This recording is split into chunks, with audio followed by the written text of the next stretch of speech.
Good evening. I'm Henry Neufeld. I'm the owner of Energion Publications, and I'm talking this evening with Pastor Chris Freet, who has written a book that we have just released called A New Look at Hospitality as a Key to Missions. And that may sound like a fairly substantial title to work through, but we're going to kind of break that down today and talk about what hospitality means to you as a church member, as a church pastor, and as any follower of Jesus. Chris is pastor of the Millersville Brethren in Christ Church in Millersville, Pennsylvania. He has 2 Master of Arts in Religion degrees, one in New Testament and one in World Christianity. And he has brought both of those areas of training to bear on the topic that we're going to discuss. Talking about hospitality, I'm going to throw up here for just a second Chris's book. Should be looking now at the cover, A New Look at Hospitality as a Key to Missions. This is the 8th volume in our Areopagus Critical Christian Issues series that's co-edited by Dr. Alan Bevere and Dr. David Allen Black.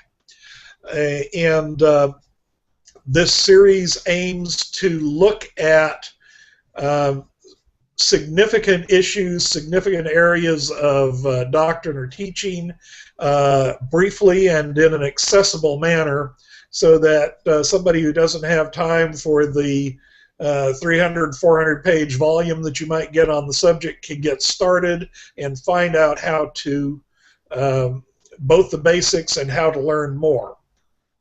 So this is the book.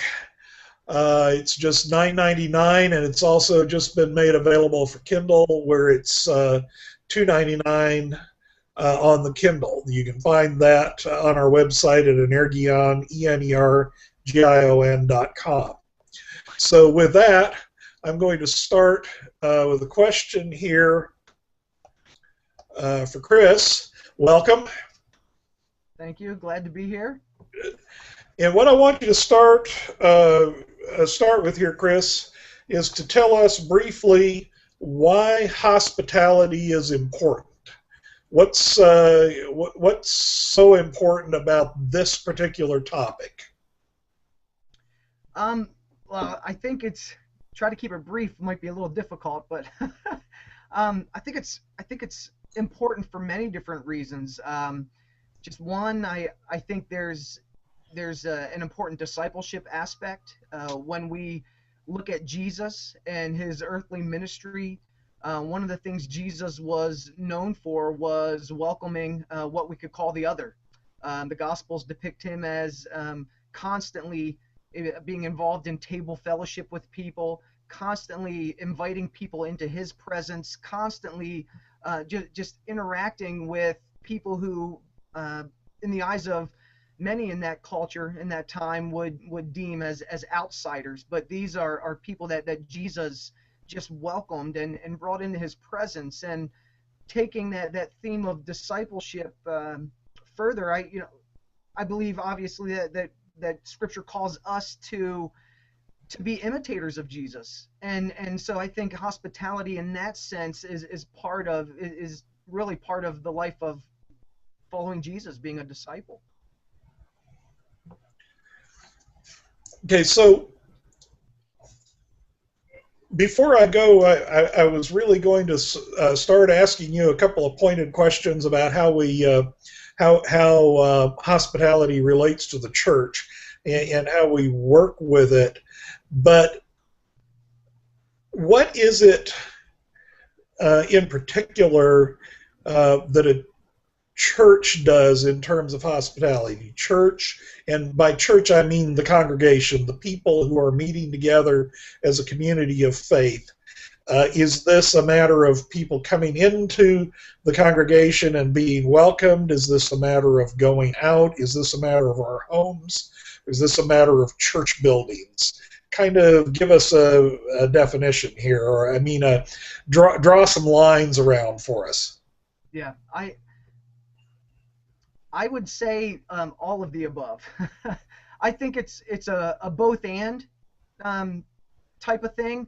It's both us as the gathered community, to use the example of a Sunday morning, and what goes on in that corporate gathering, and being welcoming in that situation. But also, it's also the sending piece as we go out to our homes, as we go out to our places of employment, and in the day-to-day hustle and bustle of our lives, that there still needs to be this openness to welcoming the other into our presence. So I see it as this more of a both and, not an either or one location over another. But it's interesting. I think it's one of the, as I try to, I don't pretend to be an expert on this. I'm still working through much of this myself. And one of the things I think that we need to rethink, if you will, is our use of space, our use of space regarding our church facilities, or wherever we may gather together corporately, but also our homes. And I mean, we live in a day and age where I can get in my car right in my garage and pull out of my garage and drive to my office and go right into my office and really not interact with anybody. And then on my way home, I can do the same thing and take my car right into my garage and not interact with anybody, walk right into my home. And even the way we look at our homes today, I remember in a book by Alan Hirsch, for example, I think the book was Right Here, Right Now, he references just how homes have changed over the years. I believe it was right around the time of World War II, the average size of a home was around 700 square feet.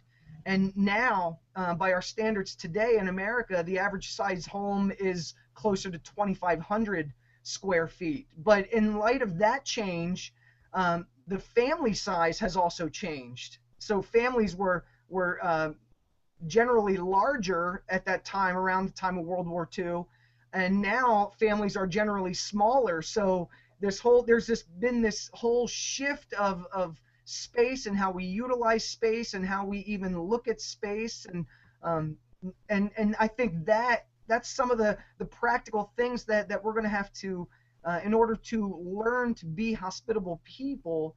I think those are some of the practical things that we're going to have to look at and realize, and really ask ourselves those pointed questions regarding how am I going to break out of this cultural cycle in some senses, if that makes sense. So what you're saying there is that in a sense we've become less comfortable with the other in our space, or less comfortable even with too many of our own family in our space, because we're using more, and even, how should I say, even more less comfortable with having the other in our space, whether that's our church or our home. Mm-hmm. Mm-hmm. Yeah, I think so. I would agree with that. And I mean, just to continue on that example of the house, I mean, now we have our own rooms, and we rarely have to share our room with somebody, so it becomes my space, and we protect that space, we close the door, and that's just part of what we have to recognize and wrestle with. And I think we see that playing out in the larger church in some ways. I would love to see local churches develop more of a sense of just being together, not just to gather together in the sense of participating in the liturgy and what takes place within that gathering, whatever tradition a believer might be a part of. But quite often, as soon as it's over, quite often by today's standards, I think it's safe to say that we have people showing up late, and then sometimes people even leaving early, or as soon as it's over, people just might shake a couple hands and out the door they go, and there's really no sense of just slowing things down and being together, and I think that kind of, it could thwart possible connections with newcomers. It could thwart potential hospitality opportunities. Okay. I think I mentioned to you as we were preparing for this, how my folks used to always, if you visited their church, you were never safe from being invited home for lunch. It was going to happen.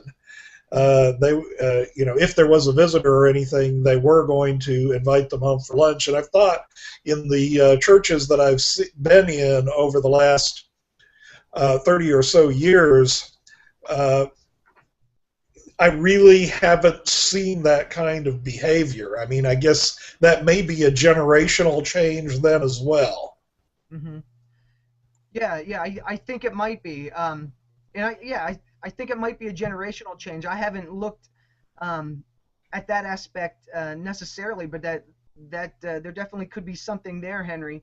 And I think, first of all, I don't want to say, I want to be careful. I don't want to knock the church, because I love the church, and I believe God's doing some great things in the local church. But I do think that this is something that needs to be just made a priority or focused on once again. In my research for this book, I came across the early church father John Chrysostom, who and I'm probably butchering his last name. I don't think I ever say it correctly, but he advocated, and this was late 4th, early 5th century, give or take, and he was advocating heavily for hospitality, and even to the point where many Christians, the picture we get is that many Christians in that time period had what they called something along the lines of a Christ room. And it was a room with a bed and a chair and a lamp, just a simple room, but it was a room that they kept available, and the room was available for welcoming the stranger, for welcoming in maybe a person who was maimed or a person who was just traveling for the night and needed a place to stay. And in a sense, we like to, I think by our standards today, that's such a foreign concept. I think one of the things that works against having a Christ room or in our culture today is maybe the fear of the media or what the media portrays.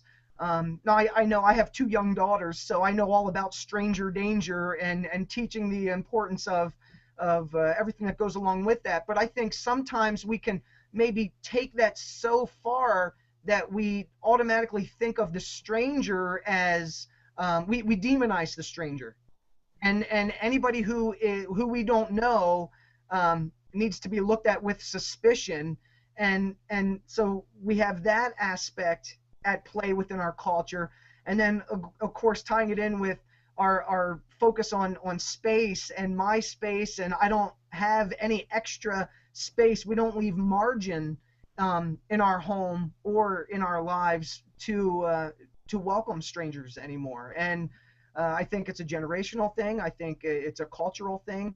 And I think we need to, I think more work needs to be done in looking at this, actually. Well, I would have to say, I'd want to add in there that I really doubt historically that welcoming the stranger was a totally safe operation in the 1st century any more than it is today.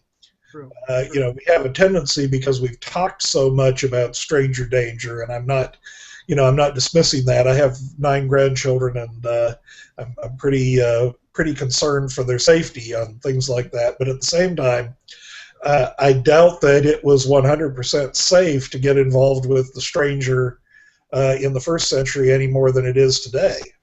Mm-hmm. Yeah, I agree. And I think in hearing you say that, Henry, the book of Acts comes to my mind, particularly Acts chapter 4, where I believe it's Peter and John are brought before the Sanhedrin, and they're warned not to teach anymore in the name of Jesus. And if my memory is correct, I believe they might even be flogged before they're let go. And on their, as soon as they're dismissed, the way Luke tells it is that they're now, tongue in cheek, of course, they're like high-fiving each other on the walk home, just rejoicing for suffering for the name of Jesus. And when they go back to gather with some of the local believers and they enter into a time of prayer together, they don't pray for safety.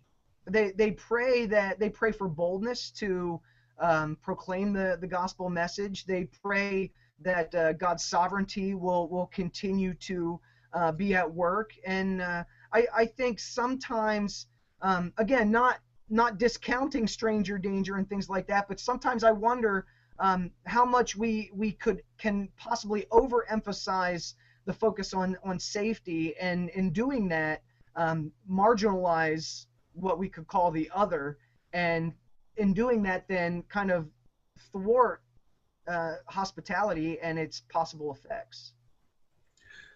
Yeah, I think, and you brought up the book of Acts, which, reminds me of, well, two things. One is Paul in Philippians, where God has given the privilege not only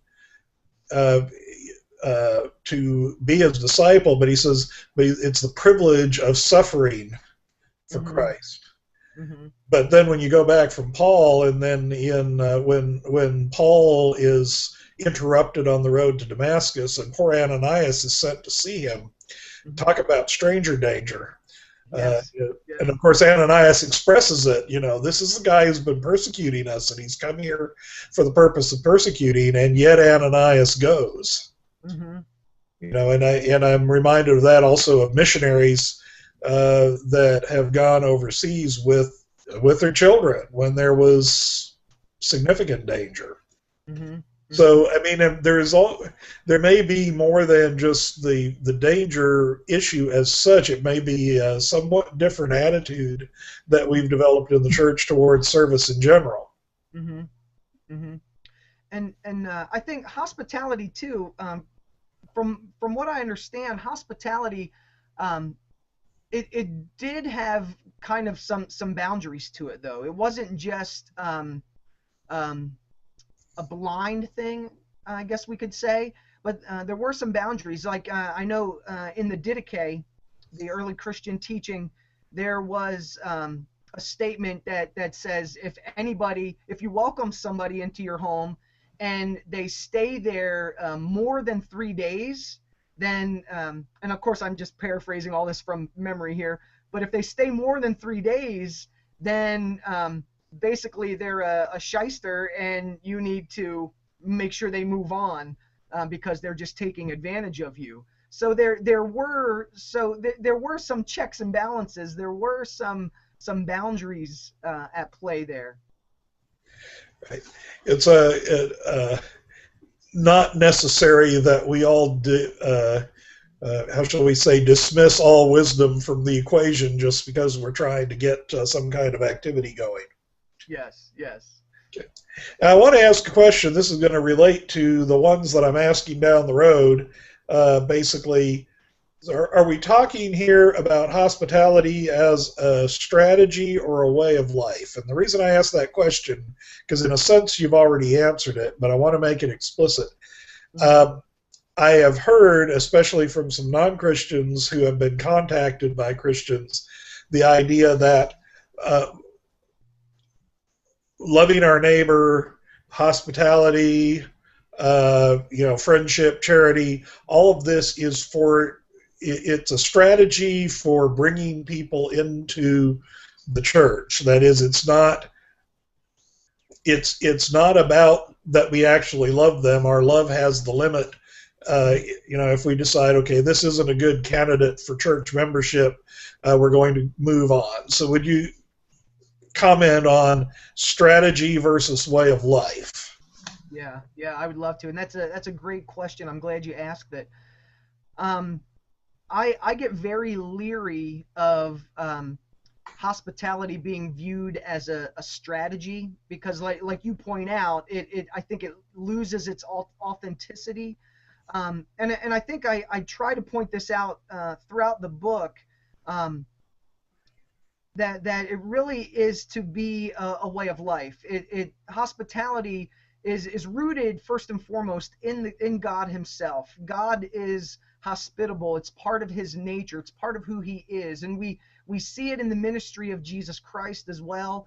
And in the study of the references to hospitality in the epistles, I believe that each of the contexts there points to it not being a strategy but a way of life, just how the church lives, just a regular outpouring of who we are, God, Christ in us, to use Paul's language. So I definitely think it's a way of life. And I think if we try to make it a strategy, it loses something. And I think of also in the book I talk about Lot, and the example of Lot in the book of Genesis, and the example of Abraham in the book of Genesis, when the strangers, the theophany, if you will, the strangers come, and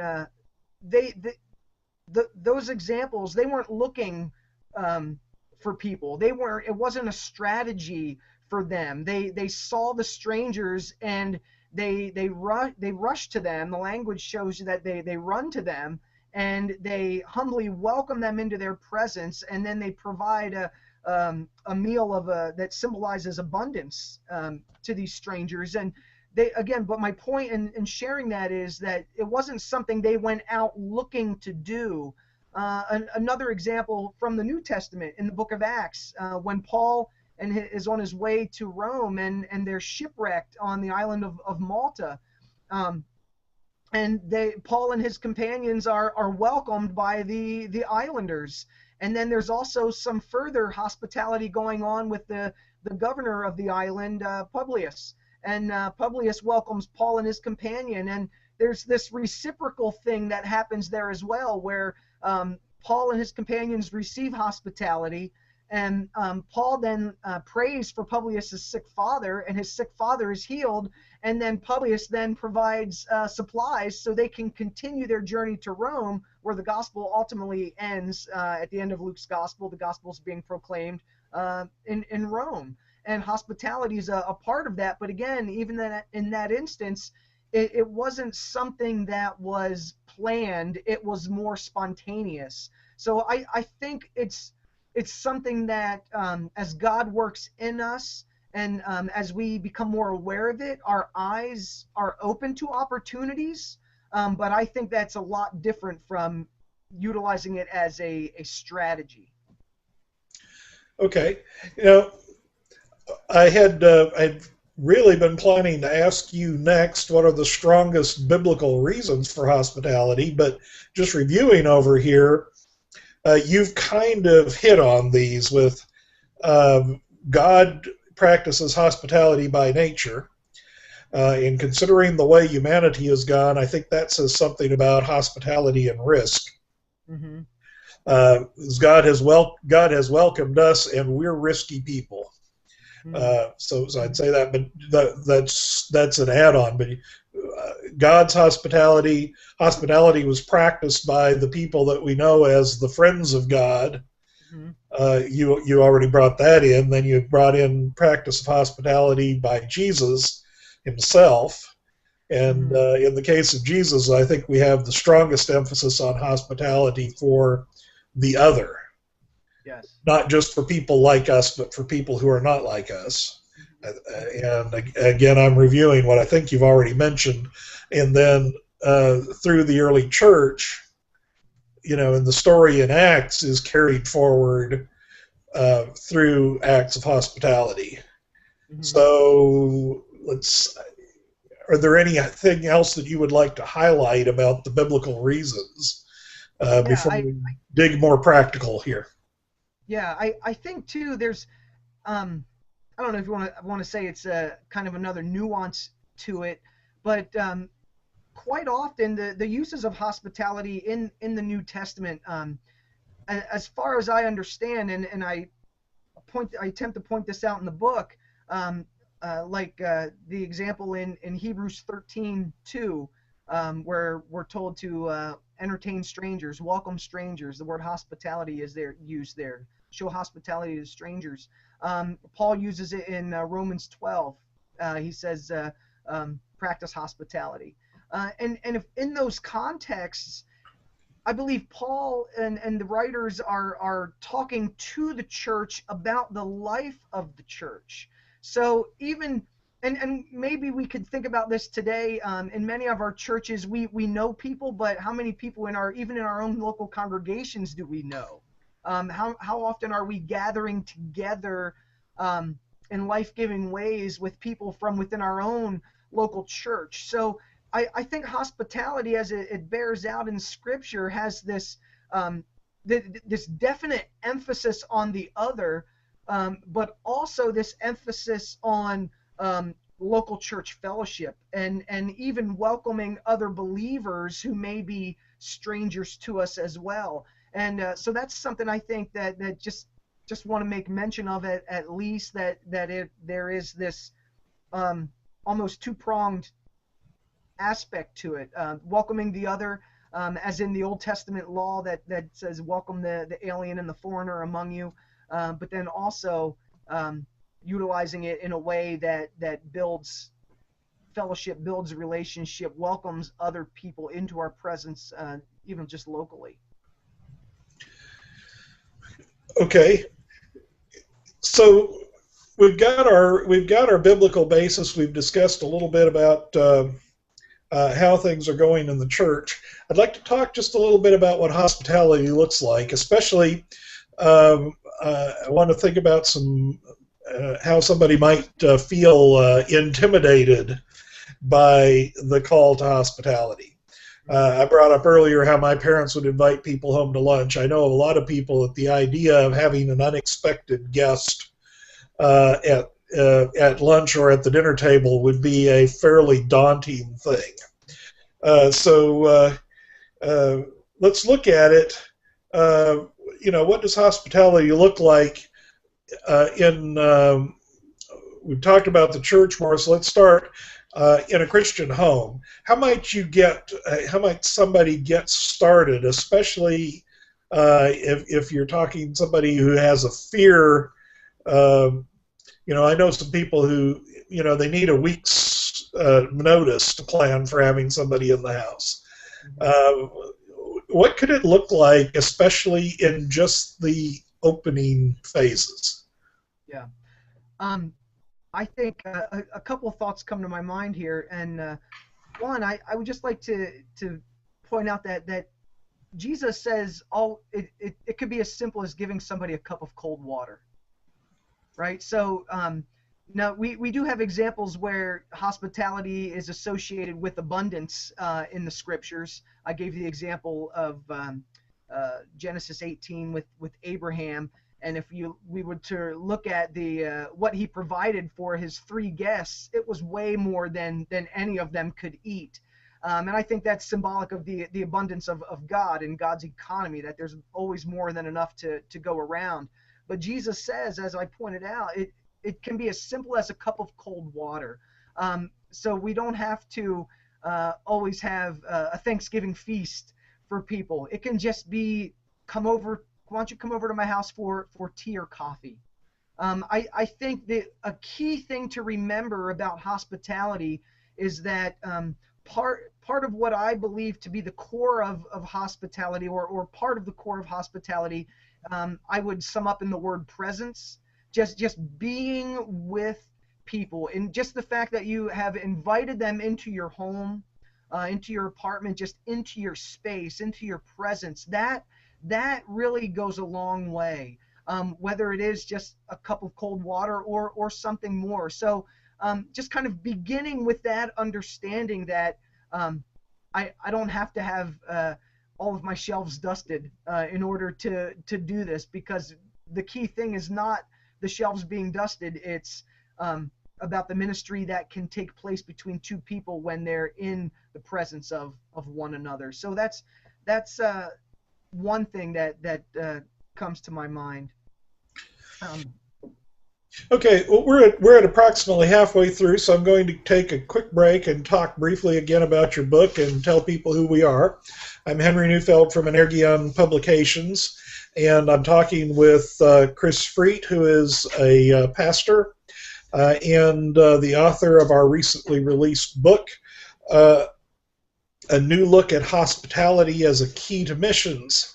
And so we're talking about hospitality in the church tonight.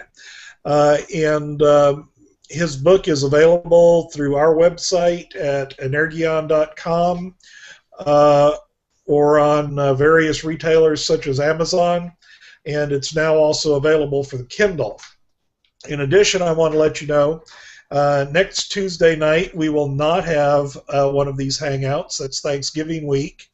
And then we'll meet again on the 2nd of December, where we're talking to two authors of forthcoming books, and we're talking very much about dealing with the other. One of the authors is Shauna Hyde, whose forthcoming book is titled The Vicar of Tent Town, which is a title that she got from actually going out and spending the night in the tent town with homeless folks. The other one is an author named Renee Crosby. She wrote a book, Soup Kitchen for the Soul, that we released a few years back, and she's now writing a novel based on true stories, several true stories, called The Fringe, dealing with people becoming other. So we'll be talking with them on the 2nd of December. And other than a couple of weeks for the holiday, we're going to be having one of these hangouts every Tuesday night. So now that we've talked a little bit, we've had our obligatory midterm commercial announcement. We're going to get back to Chris and talking about hospitality. Are there ways that we could make this work a little better in the church? Let me just give you a background to my question. First of all, it's the general discomfort that people have with, for example, inviting people home. And then also I remember that, having visited churches where I almost felt like I didn't want to be quite as pushed as people were. I mean, I think we've all experienced a church where nobody notices that you were there and nobody notices that you left. But there's also, especially I think for people with, how shall I say, the American attitude, the modern American attitude toward hospitality, where somebody can become uncomfortable. The stranger danger is also in you going home with the stranger. So what might we look at? What might hospitality and encouraging hospitality look like in the church congregation when we're gathering and use of that space? Yeah, good question. I think a couple things. You pointed out, I've been in churches where if there has been a visitor, they give a gift, and they might even ask the visitor to stand up.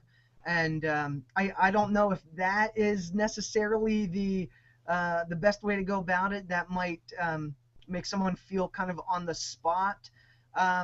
Something that we do where I pastor is most churches have some sort of greeting time where you turn and pass the peace, or just share the right hand of fellowship with one another. And our church, we usually, it's not too long, but we have just open up just for a few moments where people actually get up and walk around, and it's not just turn to the person behind you or turn to the person in front of you. And some of the feedback we have gotten from that is just how just welcoming people have felt when they have come to our participate with us on a Sunday morning gathering for the first time. But I think some practical things that we can begin to do with the local church. Number one, I think sharing stories. If you know somebody in your church, for example, like you gave the example of your parents and what they would do. Perhaps there's opportunity, or perhaps maybe there's just one encounter where, and it wouldn't have to be long, but just somehow sharing that story, that experience with the rest of the church body, and giving them a picture of what somebody else within the congregation is doing or has done, and how that's looked, and how that has practically played out. One thing that, again, just speaking from my own local church experience here in Millersville, we've had some ministries that were kind of set apart. One ministry we call it the Loft, and essentially it's a food and clothing ministry that we have on a weekly basis. And I could share a lot of stories about that, and just how God is seeming to use that. But it was something that was kind of separate. And to make a long story short, one of the things that we did was we developed, we just call it family night. That's part of the language that we use here is family language. That's part of the culture we're trying to create. And it's really neat to see how that language is catching on. But what we've done is we've incorporated, we've merged ministries so they're taking place at the same time, and part of that includes a meal together. So there's an invitation, and the invitation and welcome is a part of hospitality. Amy Oden, in her book on hospitality, gives kind of a paradigm or 4 stages of hospitality. And that first piece of hospitality, according to Amy Oden, is that welcome, or the invitation. So what we have done is we've put out that welcome as a church body towards families who utilize the Loft to come and participate in this meal on this night, one night a week. But there's no catch. They don't have to sit through a sermon first. They don't have to jump through any hoops first. It's just a meal. But it's not just for those who utilize the Loft. The invitation is also to our larger church body. So what we're finding is, on a weekly basis, we're eating together with people who aren't normally a part of the regular life of our church, but yet we break bread together. We share a meal together, and it's been neat to see some of the relationships that are beginning to be built between people from our regular church family and those who are regular people who come and utilize the Loft Ministry. So that's just maybe a personal example from our own local setting, and how we're trying to at least begin to put some of these principles into practice. Okay. I've got a question in here from the audience, but before I bring that question up, because I looked at your website and you just mentioned the Loft Ministry, would you mind just very briefly outline how your Loft Ministry works? I was fascinated reading that page on your website, your church's website. Well, the Loft Ministry, it was actually, first I'll say, was actually started from within. It wasn't something that came from church leadership. It was a member of our church responding to a sermon that was preached, and it was something that was just placed upon their heart. So that's where the Loft Ministry came from. And part of what lies behind the Loft is it's not just for people outside the church, but it's also for the church. People come and donate. Oh, sorry, Henry, my mind's going 100 miles an hour here. It's people utilize it from, or let me start over. Back at the beginning, when it began, it was just open. It was open with kind of no parameters. But what was happening is that the need was so great that every week they were just getting wiped out with all their stuff. They couldn't staff it. They couldn't. And this was prior to me coming here, so I don't even try to take any credit for any of this. But they they they uh, they had to put some parameters on it, and they put some parameters on it and said, okay, this is for people within this particular school district. So that's kind of a parameter. But what that did was kind of in that narrowing it down, or utilizing that boundary. We talked about boundaries. Utilizing that boundary, that has allowed building of relationship and to begin to take place. And as I alluded to at the beginning, in the Loft Ministry, what we do is we offer food and clothing to people, and even some housewares and things like that. And it's all on donation basis. People from the church bring stuff in, but also people from the larger community bring stuff in. And this has been really neat for me to see the tentacles, if you will, that this ministry has throughout the community. The Loft is supported by, there's a local turkey trot coming up that has over 1,000 runners. A turkey trot's a 5K race on Thanksgiving Day. And this turkey trot collects canned goods and food. And they asked, we're the recipients of that now 2 years in a row. And as I said, it's over 1,000 participants. That's a lot of food that's going to be coming into the Loft just at the holiday season here. So that's just one neat connection that we have. Where there's connections with the local school district where I don't know if this is common among many school districts, but our school district has social workers, and the social workers actually have keys to our church building, and they bring kids over throughout the week. They're over here making sure things are stocked. They're invested in this, so there's this really neat connection with the school, and that connection there, and so really neat connections. The local clubs, like the local Lioness Club, regularly is connected with the Loft. We have a local university, Millersville University, and there are students that come and donate time at the Loft. So there's really neat communities. But part of what makes the Loft go is that the tagline is, and I hope I get this right, it's take what you need, give what you can, take what you need.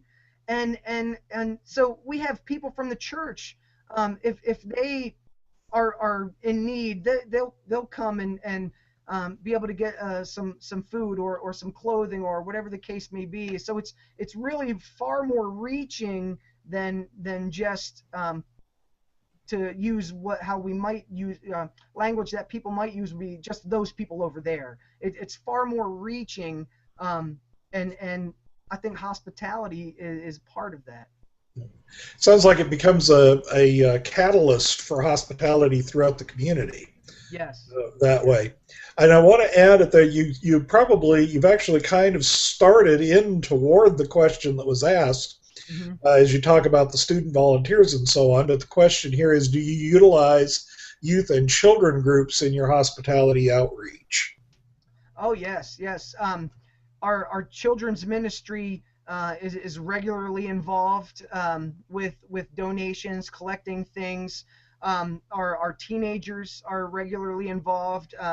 Our youth ministry just a couple weeks ago went and did shopping for the Loft, and then they went up and they organized all the food, so that it's not just something that adults are involved in, which is something that we try to involve everybody of every age. And without getting too far off topic, that's kind of a model that we try to adopt here at Millersville, is that we whether it's hospitality outreach or worship ministry on Sunday morning, we have kids singing on our elementary school age kids singing on our worship team nearly every week alongside the adults. We have high school kids regularly participating alongside the adults. So we try to implement that model of ministry, that inclusive model of ministry in all areas, including our hospitality outreach. Okay, and I've got to tell you that almost every time I talk to somebody who's pastoring a church that's lively and active and moving, one of the things that is part of it is having the children and youth fully involved. I hardly ever talk to somebody with an active ministry where that doesn't seem to be the case. I want to get on before we run out of time, though. There's one concept in the book that I wanted to make sure that we talked about, and that's the concept of the man of peace. And it was very interesting, and the material around it scripturally, that this isn't a matter of just offering hospitality, but there's also a part of the key to missions, as you're talking about, is in receiving hospitality. So could you explain to us just briefly what the man of peace is, and kind of expand on that? Yeah. Biblically speaking, the man of peace, or the person of peace, is a teaching derived from largely from Luke chapter 10, I believe it's verse 6. And there's in Matthew and Mark, it's also Matthew chapter 10 in what's known as the missionary discourse, and then also in Mark's gospel, I believe it's chapter 9, though I may be off on that one.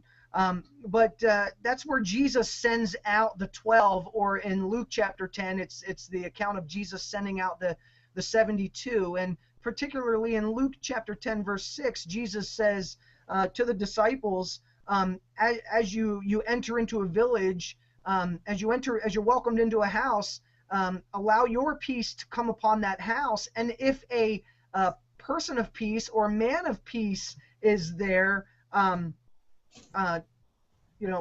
your peace fall on him as well. And he goes on right after that to say, to use hospitality language of allow this person to welcome you in, allow this person to provide for your needs, basically as you do your kingdom work in that particular place. And then also in the other accounts, there's also in the three synoptic gospels, there's the reverse side of that. If you're not welcomed, kick the dust off your feet and move on to the next town. So if the hospitality is not extended, move on to the next place.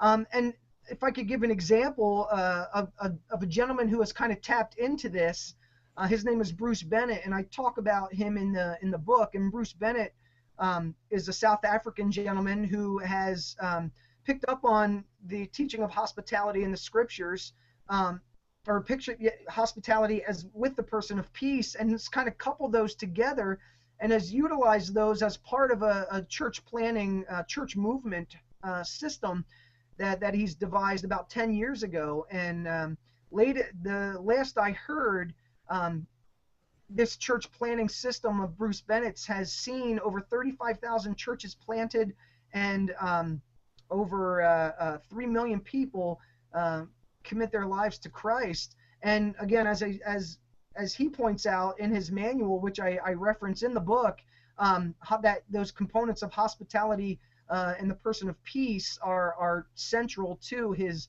whole system. Yeah, that was an interesting concept, because I think probably very few people in the American church would recognize that. And you connect back to the story of the chapters that you referenced where Jesus mentioned that, and I wanted to make sure that we got that into people's mind. Now we're running down a little bit on time. We're left with about 10 minutes to go if I'm going to have like 30 seconds to a minute to conclude. And I wanted to start out, I'm going to go in two directions, and I'll warn you where the first and the second. The first is looking at what's our state in terms of hospitality in the church in America.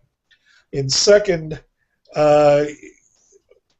if you're a pastor or a church leader, what's the first step? If you look in your congregation and you say, we've got a hospitality problem, what's your first step? That'd be the follow-up question. But first, I want you to say, how are we? Because I know you talk about American church versus some of the church elsewhere in the world.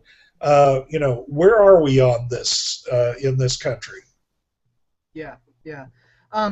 Excellent questions, Henry. I think the church in America, in regards to hospitality, I think there is. I'm actually excited because I think if we look at like books that have come out in the last couple years, there seems to be a growing awareness of the call to biblical hospitality. I think of books like Slow Church and The Art of Neighboring and the work of Christine Pohl from Asbury Theological Seminary, just to name a couple. And all of these, to me, they're signs that these are discussions, or hospitality is a discussion that or at least an issue that people are starting to recognize and see the need for the American church to really take a good hard look at what hospitality is according to what Scripture reveals to us, but also that hard question of self-identifying. Where are we as a congregation, and what might be some things that we need to wrestle with in order to really begin to be the hospitable people of God. And just real briefly, Henry, some of those things that I address in the book, and I think a lot of the things that we will need to look at as Westerners with our Western lens, if you will, really are in some senses rooted in modernity. I know there's all this talk about the shift from modernity to post-modernity, and people debate where we are in the midst of that shift. But regardless, I think, of where we find ourselves in that shift, we're still largely influenced by modernity in many ways. And the way we look at time, when I was in Kenya, for example, a couple years ago, one of the Kenyan leaders, church leaders, made a reference that many Westerners, they call it live by the power of the watch, where time, it's that old adage of time is money. Time is this precious commodity, and if unchecked, that can work against the practice of hospitality, because in many ways, or in some instances, hospitality, I don't think it's too strong to say hospitality demands that we allow for interruption and margin within our schedule. Again, we see Jesus. I think of the account where Jesus is in a crowded house teaching, and the guys climb on the roof with the paraplegic or quadriplegic, and they make the hole, and they lower the man before Jesus right in the midst of his teaching. And Jesus allowed for that time of interruption and used it as a teachable moment. He welcomed that man and his friends into his presence. Our focus on our Western focus on individualism, that in and of itself works against hospitality, in the sense that the focus is on me rather than even just having an awareness on the other and even the needs that another might have who God brings into my midst. Something we've talked about regarding strategy earlier, and we have to fight that tendency to make hospitality a strategy. It can be a very powerful thing, but what we call in the book the engineering mindset. We need to make sure that we don't try to make this some assembly line process that we just kind of put on top of the church. So there's more that I talk about in the book, but those are some of the things. And to kind of get at that second part of that question a little bit more, something I alluded to a little while ago was we need to, if it's not part of our culture in the local church setting, one of the things we can do, and this is just starting, very beginning stuff, but begin to create a culture of hospitality.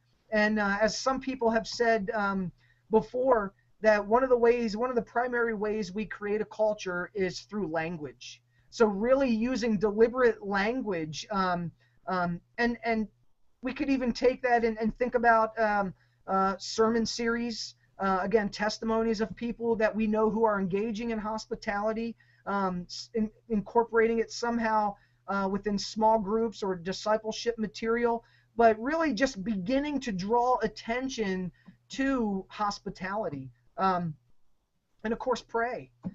Jesus says, pray to the Lord of the harvest to send out workers into the harvest field. And in that passage, we're told that Jesus saw the people were harassed and helpless. So really just ask God to begin to open our eyes to see the other, and when God brings them into our midst. Some of the things, and I know we're running out of time here, but begin to rethink your space. You know, we have these large, most of us have, we have these large church buildings.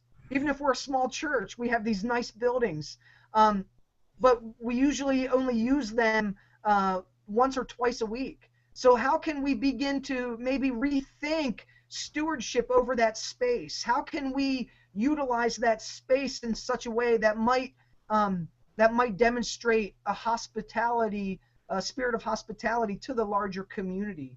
And just get out. Begin to get outside those four walls. Get outside of those walls and get amongst the people, because hospitality is all about people. We can't invite people into our presence. We can't invite them into our homes. We can't invite them to share a meal together if we're not out amongst people. So I think that those are just some practical ways, if we're looking where to begin, that those might be ways to help jumpstart us in that direction. Okay, and you did kind of answer those both parts of the question kind of together, talking about the strategies for, how do I get started? I did want to bring up one little additional thing in there. I attend a church, for example, where the membership is around 3,800 people. And attendance on Sunday morning, probably one of how shall I say, the distresses to the pastoral staff is attendance on Sunday morning tends to be under 1,000. But even with 1,000 people showing up on Sunday morning, one of the difficulties with extending hospitality to the stranger is that everybody tends to be a stranger, because you don't know that large of a percentage of the people in the congregation. Sometimes you get to know the people that sit in pews near you, and so on. And so there, as you were talking, I was thinking about the strategy where you start there might be that we have to start the strategy by learning to know one another better, and being more open to one another before we're going to be able to, to locate and meet with the stranger. Yeah, that's good. I would agree with that, Henry. Now, let me just give you about a minute here to, do you have anything that you'd like to close with? And because we've got just about enough time to close, and then for me to say goodbye to everybody. Yeah. If I could just close with a quick story, just an experience when I was in one time when I was in Haiti, and I was with a group, and we were out prayer walking around the area of Burrell, Haiti, and the very first home we went to, we met a man named Peter, and we had the opportunity to pray for Peter, and then Peter took it upon himself to lead our group all around the area of Burrell, Haiti, to, I would say, a network of about 6 or 7 other homes, and I tell you, we would never have been able to find these homes ourselves. And we went through yards and alleyways and just all over the place. I had no idea where we were. But what was really neat about this experience was Peter knew all of these homes, and all of these homes were related, and they were dealing with the death of a family member. And from that encounter with Peter, and he was able to lead us to these other homes where we were able to minister through prayer to these families in the midst of their grief. And I think Peter is an example of a person of peace there, and which ties right in with hospitality. And I think I just want to give kind of just another example, or use that as another example of of how, we didn't go looking for this, but we were open to it, and Peter led us, and it was just this fantastic ministry experience where everybody involved was blessed, I believe. Okay, well, thank you, Chris. I've been talking with Chris Freet. He's the pastor of Millersville Brethren in Christ Church in Pennsylvania and author of the book, A New Look at Hospitality as a Key to Missions. And appreciate your time, Chris. I appreciate the insights that you had and your passion for your subject. I want to let everybody know next week, Thanksgiving week, we will not be having one of these hangouts on Tuesday night, but then in another week after that, we will be having another hangout. I'll be talking with author Shauna Hyde, whose forthcoming book is called The Vicar of Tent Town, and Renee Crosby, whose forthcoming book is The Fringe. So I'll look forward to having some of you with us on December the 2nd for that meeting. Thank you. Thank you.